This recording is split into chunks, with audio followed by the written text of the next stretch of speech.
So, okay. Well, we are not that many people, so if you want to unmute yourself, you're absolutely welcome because we are a small party. So if you don't have a parrot around you or something that really produces noise, I think it would be wonderful to just to be among ourselves and talk if you feel like it.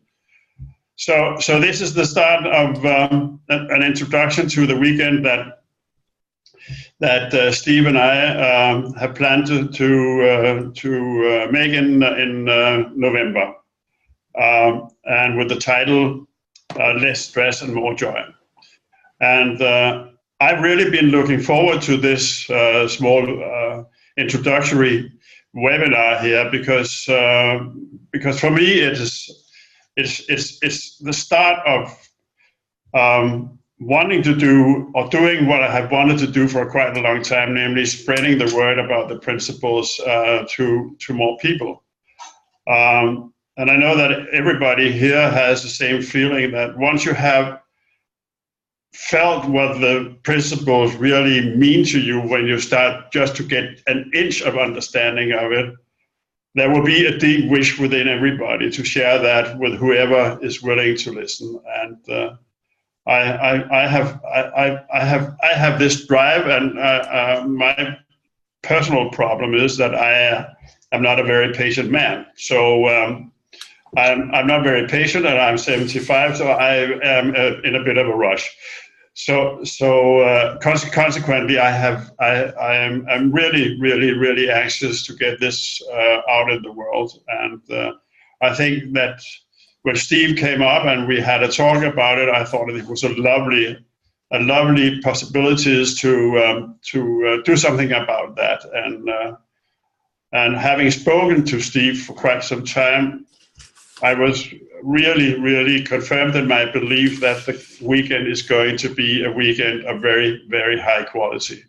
So with that, I think I will leave the word to you, Steve, and then we can take the discussion up with regards to the meaning of less stress and more joy, if you are willing to do that. Sure. Well, thank you again for asking me in the first place to come and spend some time with you in Denmark. I'm really excited about it because the conversations that we've had is I love when you start seeing where this understanding is beginning to take its own life and helping people to, or be part of that. When our conversation before we started is that we were talking about one of Elsie Spittle's saying, continuing education. So even though it's something that I'm going to be coming along at the weekend and hanging out and speaking about less stress, more joy, it's still a weekend that I truly believe it's for everyone to come together. One of the things that I've really seen since coming across the principles is that even though we have this wonderful awareness that we only see ourselves as separate in this form, that there's a consciousness that pulls us all together, but yet the only journey that we really travel on is the journey of self. And from being around these principles is that I know that I've really got to know myself like never before. And even though I've studied as a psychotherapist, as a soul coach, hypnotherapy, NLP, all different modalities to help me be a better therapist or a better person, I have never understood my truth like in such a simple way as what these principles guide us to. So for me, being able to hang out with a group of people who have that same awareness that perhaps there's something different to life than what I've been thinking already. And when we begin to look at where that is coming from, that's when life gets really exciting. And we really begin to see that really in our psychology, we've been living with a big misunderstanding and believing that our psychology and our well-being resides outside, and that everything outside of us can influence how we think, how we feel, how we act, and that things from the outside can haunt us from our past and scare us for the future. But what I saw when I heard from inside of me was that innocently we've gone wrong, believing that life is outside, that really it is inside of us, and the only relationship that we truly have in our life is with ourselves. And all other relationships is with our thinking about somebody else and the outside circumstances. So for me, that was when I saw that that's how I want to be looking at how people create their reality. It was so far removed from what I used to work as a practitioner or in my life in the first place. And what I saw was that people from the inside experience moment to moment joy, stress, or whatever what we call it. And we have the sound effects as well at times. But we have the experience of moment to moment because of mind, thought, and consciousness. Not just in this moment, but the moment since we've come to this earth. Every breath that we take, these gifts are allowing us to know ourselves like never before. And when I saw that, and I'm continually seeing that, those who know me will hear me repeatedly saying, I don't really know what these principles are. Of course, I can tell you on a psychological experience what I think they are. And I can relate them to psychology, being a psychotherapist, of what psychology would say about mind, thought, and consciousness. But it only gives me a description of something. And I've realized that the principles aren't a prescription. There is no way of us being able to do the principles, because that's outside. And when we say that life is truly flowing through us from mind, thought, and consciousness, you can't describe that. We can try, we can point to it. And I will do my damnedest tonight, and I will do my damnedest over the weekend when we meet in November. But this is where life gets really exciting, is that when you come along for the weekend, it's an invitation to get to know yourself like never before. And I humbly mean that that's my hope. I don't have a goal for the weekend because that's somewhere to get to. But I know that the same as what I uncovered is what Sydney Banks pointed back to, is that inside every single person is innate health and well-being. There's a spiritual truth that has given us the breath of life since we've hit this earth. I know that little by little. And that's the part that I love speaking to. Not the psychology of self. You already know what your fears are, your insecurities and your doubt. You don't need me telling you about them. And I don't know if you found it yourself, that the amount of times, because I was a keen meditator, I was a teacher of meditation, and I still have my quiet moments where I just rest. But I know there's nowhere for me to get to, because all my searching stopped. And I found that what's inside of me, what's inside of everyone, is what we've been looking for all along. It's been there all along. And in my moments of meditation, when I first heard Sydney Banks say, we are a walking meditation, or by the gift of thought taking us in another direction, or it looks like to me the gift of thought can take me in another direction. So when I saw that we're built for insight, and insight is a sight from within, which gives us the moment with no information written on it. But as it gives us the moment, it has the gift of wisdom. And because we are built from inside, when we feel that, we find wisdom. Wisdom moves us from one state of mind to the other. And we spoke about it a little bit earlier on, Christian, is that when we truly feel wisdom, we're in a timeless zone. There is no personal identity in that timeless zone. There is no poor me. There is no I wish I could have done it differently. There is no I must be better. There is more I look ugly, or I look fat, I look this, I look that. If I get a better home, if I get a... There's no energy up from our personal identity. And for me, when I find I'm in that timeless zone, I'm so present like never before. And solutions and answers seem to come from that place where I may have been trying for a long time to find. So I know that I'm in what Sydney Banks would call the divine mind, big mind, not a little mind that we think is important, our big mind.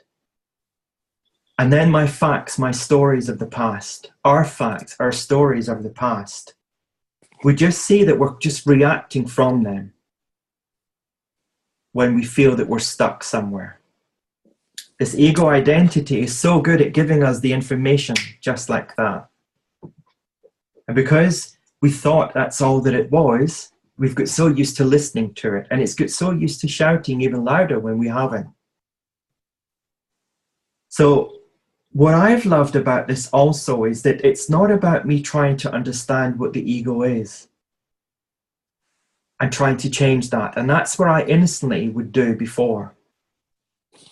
I think actually whole psychology has innocently done that, is that we've tried to change it from an ego state, a psychological state. That's a reaction state, as I call it. And because it's a reaction state, it will give you more reaction and more reaction. And the goal is to exhaust it so that you have insight. It shifts, it changes. When I saw that mental health is one thought away, when I saw that I can be in a state of stress one moment, and in the next moment I can be in a state of joy, and I can change those words to unhappiness, to laughter, whatever. When I saw that I'm in that reaction state, the opposite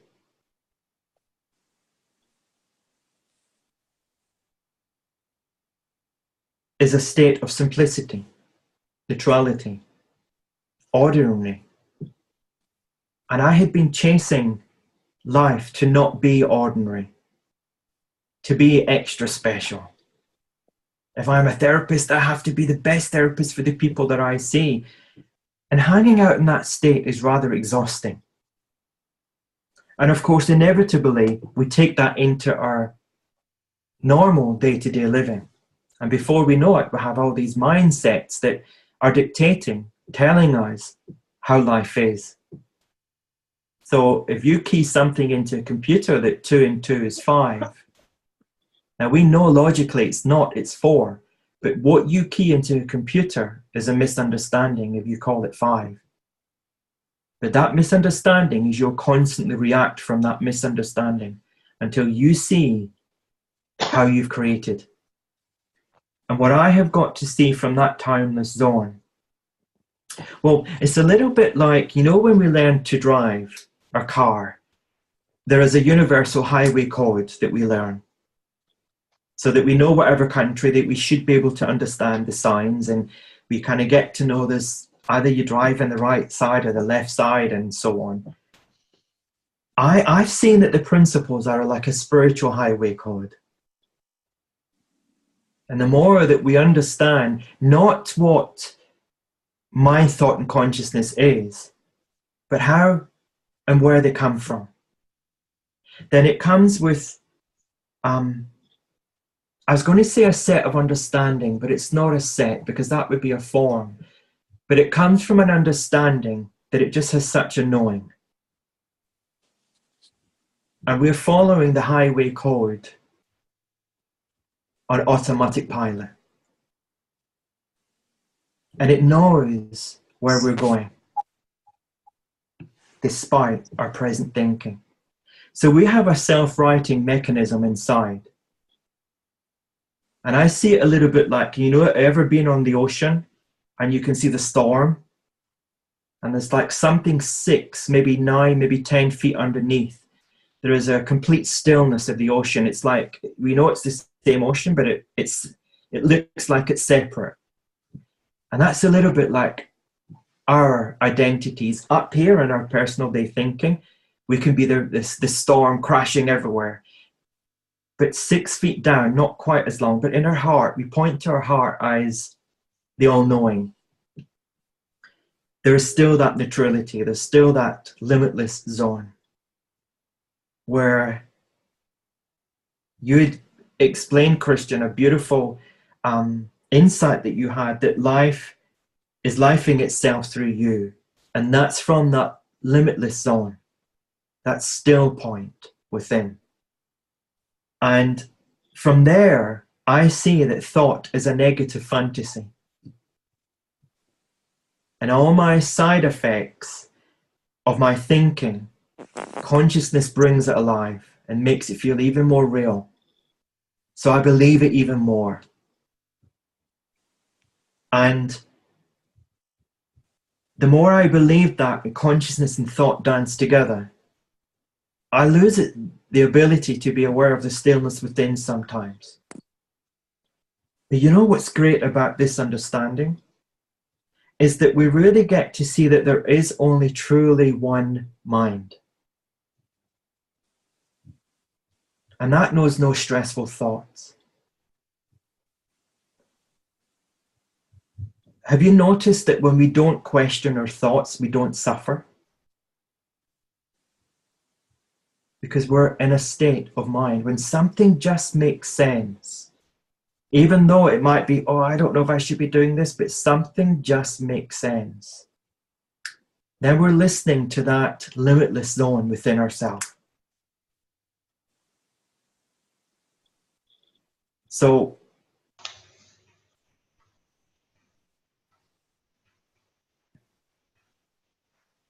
in short, I've seen that real change comes from within. It's never outside. I remember a friend years ago, she was saving up to buy this new car. And for months and months and months, she wanted this brand new car. And she wouldn't go out, she wouldn't do anything. She just saved hard to get this car. And God love her, the next day, someone scratched it down the side with a key. She was so distraught. And I saw in that moment, it was as if she identified as the car, as if she was the car, as if someone had scratched her. And I couldn't get why she was so, of course I could, if someone, don't get me wrong, if someone scratched my car, I would have some thinking about it. But I know that I would be the one creating the thinking. But she was so distraught that she had to take time off of work over that. And as I hear myself saying that, it's like, that's how much we give importance to the outside world, by believing it. But when she stopped her stress and her panicking, it was because there was a shift from within. I see it now as the principles don't allow us to be down too often. We still get glimmers of joy, light, whatever we want to call it. And that gives us the opportunity of reinventing ourselves, moment to moment, from our true nature, from a limitless zone, where there is no such thing as stress. And the more that we understand that, and how our wisdom is waking us up, the more we understand that, we know it's our default setting. Without even having to listen to another book ever again, or read anything ever again, or listen to anybody, once we truly hear inside ourselves, And what I saw, the gift that Sydney Banks left for the world, was that not to be a follower, and that everything you're looking for is inside. It truly is. Everything that you are looking for is already inside. Like the stillness 6 foot under the crashing storm, you are that still point within. So when we get together for the weekend, that's what I want to talk to. That limitless zone within you. That still point of neutrality, where all is well. It knows no difference. It knows how to bring your life and the moment alive, your organs beating. It gives you the ability to think of what I'm saying. It gives you the ability to, that doesn't make sense. Oh, yeah, I get what he's saying. And then it gives you the ability to let all that go. And it allows you to be a passenger to the great divine of life, where we see, and this is what I love when you get groups together, is that you start seeing people fall out of who they think they are. And we can't help but show it. I remember someone saying to me, and it was a good friend, so I knew he was joking, but when I'd come back from Salt Spring, oh, so when you were on holiday, did you have a facelift? And I said, well, what do you mean? He said, you look so different, you look so happy. And my first thinking was like, well, what did I look like before then? Was I really miserable? And more people were saying that. What they were seeing was my well-being. They were seeing my well-being. So they were seeing from somewhere different. And that's, again, what I want to speak to at the weekend. We've got so used to listening to respond, thinking to respond, constantly outside stimulation, telling us what we need, what we should have, what's the best way. And we can see that as fun. We can see that as fun. I was sharing with Christian before we came on that we'd gone away for a delightful holiday with a group of friends, and there was 10 of us. And after a day or two, you could see ego come out to play. And you could see the part where you were invited to see your own thinking. And I loved that, because I got to see me in a new light. I got to see where my little bit of growl came up. Oh, this is interesting. I didn't realize I had that kind of thought going on. And I didn't have to buy into the thought. And that's different. I got to see that just because we have a thought and thinking about that thought, we don't have to believe it. We have that choice. Every thought we have is neutral until we give it life. And we give it life via mind, thought, and consciousness. Whether it's via the small mind or our big mind. So of course there will be some talk of small mind,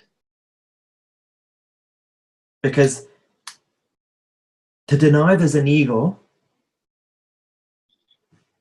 there is. I don't see it as the image of self-importance, as the way it sees itself, but I see it as a tool that allows us to still manifest mind, thought, and consciousness. So I believe the ego was designed to actually help us. You know, when we get up in the morning and, well, I don't do my hair. So, but if we get up, and for those who have hair and do the hair in the morning, we put on a shirt or we put on our clothes and we look in the mirror and we think, yeah, I'm ready to get out to the world. There's ego in all its simplicity. There's the true purpose of ego, where we've took it and all our misunderstanding of psychology and made it into something. It looks so big and so powerful and powerless at times. To me, the principle smashed through that.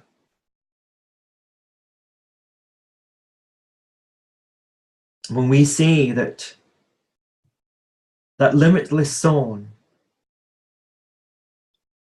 has a deep enriched feeling that echoes between us all. And in that moment of understanding, new understanding of the moment, we are bathed in the purest essence of our soul. And we awaken from that moment. And our soul is what I talked about in the last webinar that I did with you, Christian and Harry, is searching out universal love. We're all walking each other home. We're all looking for the same thing, to have less stress and more joy. And some of us are doing it easier than others, or it looks like we're doing it easier than others. But here we get to hang out with ourselves and see, I will do it as I do it. And sometimes I'll get lost in the dance of insecurity, and then I'll see it, and I've stopped dancing, and I'm in my limitless zone. So when we just see that there is a dance between the essence of who we truly are and the essence of who we think we are, I don't want to change that now, because I've invested so much in this identity of who I think Steve is. I would have to live to probably 274 to get rid of all the crap that I've thought through the years. And I don't intend to do that, or my body I don't think would allow me to do that. But I just know that I don't have to even worry about that. Because time really is a man-made thing. And that limitless zone is where we see that the spiritual gift of thought, as uncovered by Sid, brings us the gift of wisdom, the neutrality of consciousness, of mind, of thought, before the contamination of the human mind or thought system. There's your true identity. So I'll say this last little thing, and then it'd be great for maybe questions or conversation, Christian. The principles are not a thing. When we try to explain them to people, it's when we can often get lost. So I don't want to explain the principles to you that weekend. I'll tell you what they are if you wish. But what I want to do is start feeling the true essence of life amongst us all. That's where the change of life happens from. That's where the truth of our wisdom comes from. And it's truth's job to evolve us. I always thought if I meditated, I would evolve. Wisdom within evolves us. Our spiritual essence within evolves us.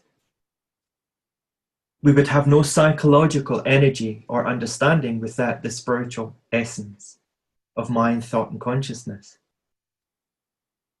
So why hang about in all this made-up reality when we can go back to real source?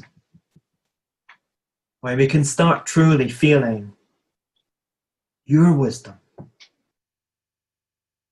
Not mine, not because Steve says, not because Sid said, but what you feel inside of you is, to me, what I hear Sid Banks' message.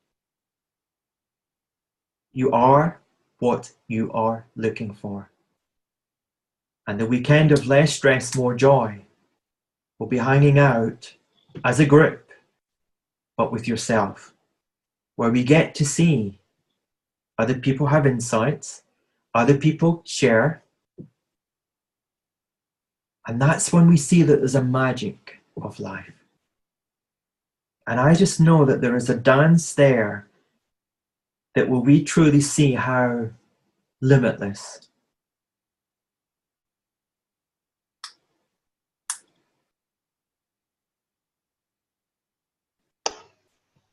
Do you want me to say something? Sure. I would love that. Well, the state of mind which we are entering beyond thought is really the state where you have a tendency to know without knowing. Yeah. And I don't know whether everybody has had that experience. I've had it a couple of times. And the most profound experience I had was when I was in hospital with a cancer diagnosis. And for some reason or another, I should have been scared. I wasn't. Because I knew deep down there was nothing wrong. I might have I may have a diagnosis. They may have taken out samples that indicated that there was an imbalance, but really didn't mean anything because deep down I knew I was all right. And what happened then was really that the experience, I was able to live the experience in a totally different way that I would otherwise have done. And I was really capable of seeing the benefits of the situation I was in. And you can say benefits from a cancer diagnosis, well, they are there and they are very tangible. First of all, you have this closeness with the family. You have the empathy with the co-patients, and you have this living in the moment, because when you have a diagnosis, you tend to shorten down your time horizon. And another thing is that you start not worrying, but start looking for the facts. So it gives you a totally different perspective, having this confidence in the situation that I experienced at that time. And I've experienced in another way, many years ago, I was driving down. I told you, Steve, I was driving down towards Munich in my old Volkswagen. And I had picked up two Swedish hitchhikers that we were running down at 130 kilometers, which was pretty much for that car. And all of a sudden, I discovered that my brakes didn't function. And as soon as I discovered that, time slowed. It was as if I was in a time gap. And all of a sudden, I had this 360-degree vision. And I was able to maneuver with my handbrake and my gear, etc., shifting around, knowing where the other cars were, and got out safe to the side and could put out my hitchhikers who were really, really deep frightened. But in that moment, I've never felt so alive. Because there was only that, it was as if some force has taken over and really were driving my car for me. And I think that the more we get into this feeling that life in some sort of way is living us, and that we are having as vehicle for this experience, we are having this great opportunity to experience life. As the vehicle, I really think that life is wonderful and life is adventurous, etc. And when we were talking about here that we were when we were opening up for this talk this evening, I told Steve that normally I would sit here and then I would say, well, how many people are going to show up tonight? If it's less than 3, then this is a failure. And if more than 5, then it's a success.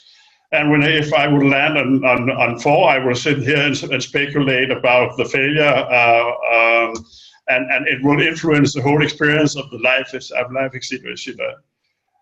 And it turns out that if it really didn't matter, because the people that are supposed to be here are here. And the people that are supposed to see this thing afterwards will see the thing afterwards. And the people that are supposed to go to the weekend will show up. So so it doesn't really worry me at all, and it would have earlier. Now, I remember from the weekend we had here a couple of 2 weeks ago, that Natasha was telling a story about, she was telling how she was meeting clients who came in with the problems. And when they rang on her door, she would have, I think she would have 3 hangers outside. And she would ask them to hang their attitudes and their worries and their thinking on these 3 hangers outside. And when they came in, she would ask them, well, what happened to your problem? Because having left all of this stuff outside, the problem left, because they were tied up in what you could call the overcoat. So I think that the more I look into this, and the more, oh dear, now my watch clock is starting again. But the more I've been familiar with this, and the more I really dare to lean back and dare to be in the moment and dare not to touch the steering rods, etc., the better I really go. And this is also some of the things that I hope we will be able to convey to the participants that weekend. That is, that the more you trust life, the more you trust being in the moment, the greater joy you will have in this life. And I really, really, really seriously would like to have people have that experience, because it has made so much joy for me. And then I was just I would just finally I would say that I am very fond of a book called The Course of Miracles, and the Course of Miracles have 2 sentences that I think that are very beautiful. The one is the initial to the Course of Miracles, which says that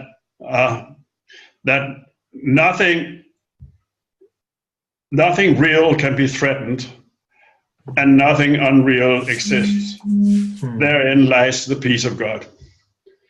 And this is one I think, which I think is very beautiful. And another thing is, you have given everything all the meaning it has. And this is one of the red threads that are going through all the Course of Miracles. You have given everything all the meaning it has. And that sentence alone is really a release from suffering, because when you really, really understand that at a deep level, you will know that you are safe.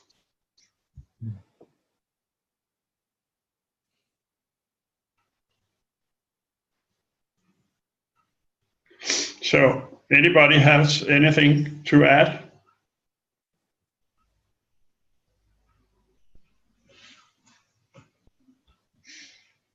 Kim? No, I think I want to participate the weekend. Yeah. To have a more close feeling of what will happen that weekend. Yeah. So I will participate. Lovely. What my experiences are when people are together, I think I experienced that also during our Saturday session in Slagelse, was that people who are together and into this search, into this experience of the feelings that Steve is talking about. It is contagious. It sort of spreads around the people that are there. There's created an atmosphere which really deepens the experience when we have several people together. And I noticed that in Salt Spring Island, where we were 40 people sitting together, listening to Elsie and Chip, and the silence and what I would call the sacred space that was established there had a really, really profound transformative effect on everybody sitting there. I mean, you couldn't be in that room without being influenced. It was really, really lovely, and you came out feeling love from everybody. You came out having a sense of connection with all the participants that were there, even though you never met them before. It was because that didn't matter at all. And it was a beautiful experience. And if we can create that, which I'm sure on that weekend there, people will leave with something very precious. And the beautiful thing about that, Christian, is that every single person there would have been touched by the same truth, but yet experiencing it as they experience it. But I see that when we fall out of the identity it took us there and realize that the reason why we all wake up out of our psychological numbness is because we can't hide truly who we are. No. And when a space is fostered and invited and we answer that call, whether it's Salt Spring, whether it's Denmark, what we're going to do on the 18th and the 19th of November, the call they're answering is from within. So when they come and they start hearing something different, then our bandwidth of our thinking, instead of it being like this, naturally opens, because there is no bandwidth in our limitless zone. It's limitless, so it doesn't have form as in the way that we would. So that example that you shared, we had the first weekend that Tony and I had done in Gläde. We did a 3-day retreat in Sweden on one of the islands off Gothenburg. And there were 6 or 7 people there who came thinking they're working with the principles and thinking they kind of knew what the principles was like and so on. And them and the other people who came along left with a completely new understanding. And they went back, and their practice of working with clients just changed. Now, Tony and I didn't address that with any of them. But see, when we wake up to who we truly are, there's our guide. And we flow from that place. And it means that when we are more open within ourselves, the byproduct is that we're naturally more open for other people. But it starts with self. It comes from self. It grows from self. And we can't help but share that. And that's where we see that when that coming together, you know what I say is that we're bathed in the purest essence of our soul. There you go. And we've put words to describe something or tried to describe something. The beautiful thing is that we've all had moments in our life where we've dropped out of thinking, of our personal thinking. We've all had it, but we've just got so used to it of being like going round and round in circle that it's just part of the circle. We've not realized the preciousness of it. But when we realize that that is wisdom within, we're constantly getting soul nudges. The inner essence of love within us is constantly waking us up, constantly waking us up, constantly waking us up. And we spoke earlier on about, well, you shared, Christian, your experience of driving that car. And when we were sharing before we came on here, we laughed and it's like, okay, let's stop life having to give us those lessons. It's got to be easier than that. Go down the motorway without brakes working. And that's a kind of really good metaphor. And I think that's how we think. That's how we behave. That's how we've learned in metaphors. Everything has an instruction built into it. But it's not necessarily the spiritual highway code. It's the human identity highway code. And that, I think, when Sydney Banks had his uncovering in 1973, when he saw that we're not understanding the role of thought, and that without the role of thought, nothing in this world would be true. So there is no you until I think you into being. There is no life until I think it into being. And when I saw how powerful that is, not just for me, but for everyone, my relationships changed. And I see this with clients I work with the homelessness we've worked with the disadvantaged communities we've worked with. Regardless of who it is, we all are that pure essence of love. And personal thought has gave us different identities. Our life all looks different, but we're all the same once we drop. Once we drop that up. So Salt Spring allows us to be reminded of that. Greta in Sweden allowed us to be reminded of that. The other times we've gone to Sweden, everyone's dropped out, or at least had something that they can bring to us and say, well, what's going on here? This is what I'm thinking. And we've been able to spend moments just chatting with them on their own. But the beautiful thing is you start seeing people wake up to who they truly are. So things that they've maybe been carrying around for 70 years, just go. That's the power of truth. That's the power that Sydney Banks saw truly resides within. Or that's what I hear when I listen to Sid. Someone else might say, I hear this. So I'm aware that I can only speak for me. And that's also been the most powerful thing. That's when I realize that if someone's angry, they're only speaking from who they think they are in the moment. If someone's really joyful, they're only speaking from who they are in the moment. And we all flip between all of those states. We all dance through life, up and down, round and round. But then the more we begin to see that one mind has a beautiful flow, and that when we look upstream to see what's coming our direction, we're looking more towards wisdom. And because wisdom has no agenda, we just flow with the simplicity of life. And again, that's my hope. It's interesting because I go to say goal, and that's old paradigm thinking. We must have a goal of where we want people to be at the end. And it's so interesting that my intellect still wants to use that word, but it was like I was stopping. Because it's like, I don't use those words anymore. They're descriptive words of what needs to happen by the end. I don't know what's going to happen, and that's the exciting thing. But I do know the truth of who everyone is. Same as Chip and Elsie sat there on Salt Spring. Same as you, Christian, as you're sharing. And I'm sure the people who are joining us on this, we're all hearing our true nature reality. And when we hear that within, it starts moving. As louder, bigger, and that becomes our truth.